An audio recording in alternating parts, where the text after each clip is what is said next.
one thing that I didn't talk about previously was how to back up your WordPress website. So we're going to take a look at how to do that because this is really important. So I'm going to log in as the admin user. Again, you should have set your password to capital P at SSW0RD with the username of admin. So this will take us to the dashboard. And we need to add a plugin.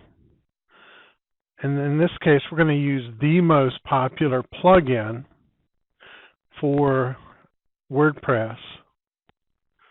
And I've already done the research on this, as you might imagine. And we're going to pull this from the backup software list that comes up by searching for backup.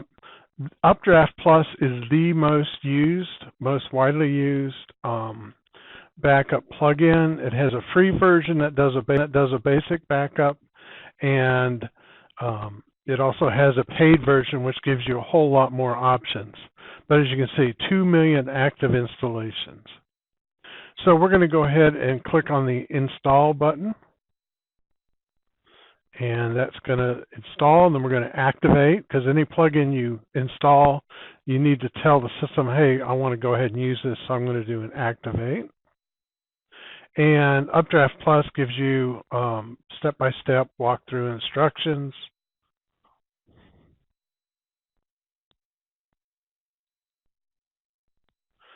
That's just my password tool that I have on my browsers stepping in.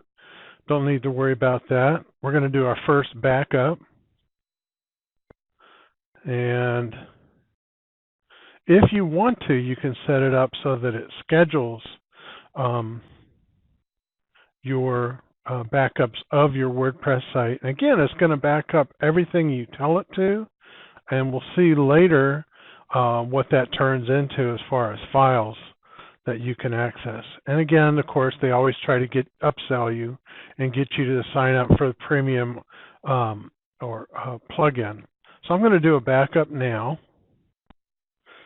to make things happen, because anytime you make major changes or add a lot of content to your WordPress site, you should be making backups. Also, if you're running a WordPress site that is a commercial site, you ought to be doing backups at least daily. And again, that may require the use of a paid plugin, but so be it. But it's the right thing to do if you're in a business environment.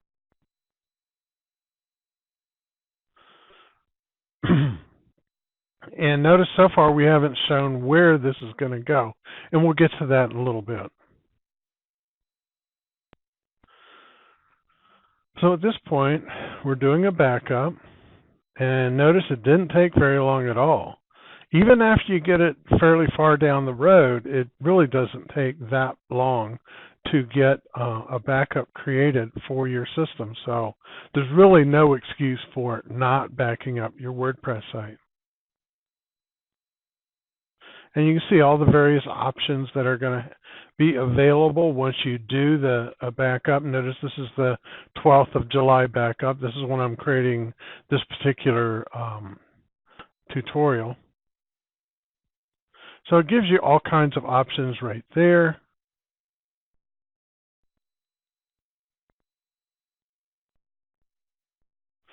You can do restores. You can delete an existing backup. There's a log that gets generated every time you do a backup, which most backup software of any kind, of any repute, does. So it gives you an opportunity to see if there were any issues.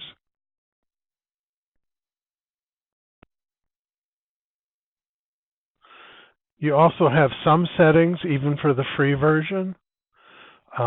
Notice right now, the way this is set up, my file backup schedule is purely manual, and my database backup schedule is also set to manual, which means it's only going to happen when I tell it to back up. This is probably as good an option as any for an academic situation like we're in right now, because you're probably not going to be changing your WordPress site every day. And even if you do, that might be a good time to kick in. Once you do make some changes, go ahead and just run a quick backup.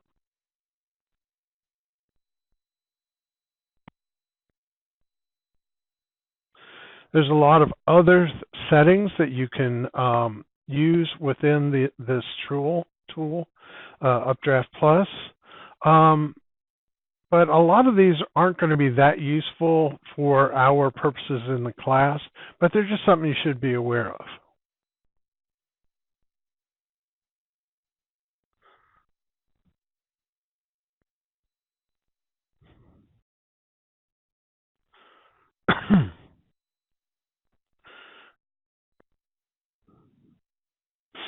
So at this point, you may be asking, well, where are my backups going? Notice there was no place that the system gave us since we're storing it locally. So where does Updraft store our backups? Obviously, this is something you're going to want to know, because I'm going to recommend that you don't store your backups on the same server as you're running your WordPress site. So if we go to our server location using our FTP client, we're going to log into our Web 250 directory on the server. And again, remember, when you're going to use FTP, it's your Web 250 credentials, which I've explained already how to use that and what they are, and they're not your school password and username. So I'm going to go to the 250 directory, and you can see the admin and the content and the includes and the other basic file structure within our WordPress site. So if I look in the content directory, I see plugins, content. Notice if I go to plugins, I only have 3 plugins right now, and looking around this directory structure under UpdraftPlus, it's nothing there. But if I look at that directory a little bit more, there's an Updraft directory, and lo and behold, there are my backup files.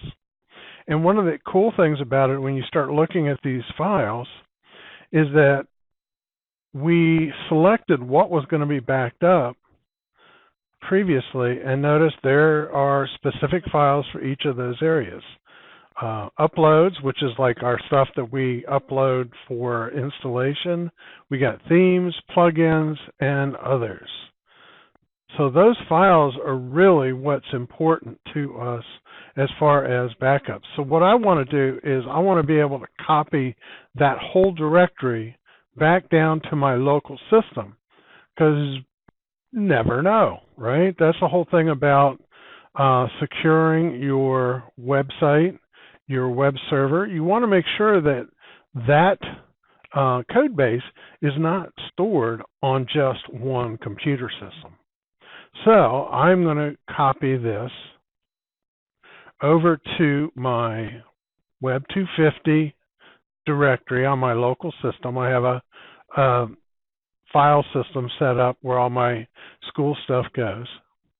And so I've got my Web 250, and I just did a download of that Updraft directory, and it took hardly any time at all. It's only a few megabytes in size, less than 10 megabytes. So unless you've got an extremely slow dial-up connection, it's going to download very quickly.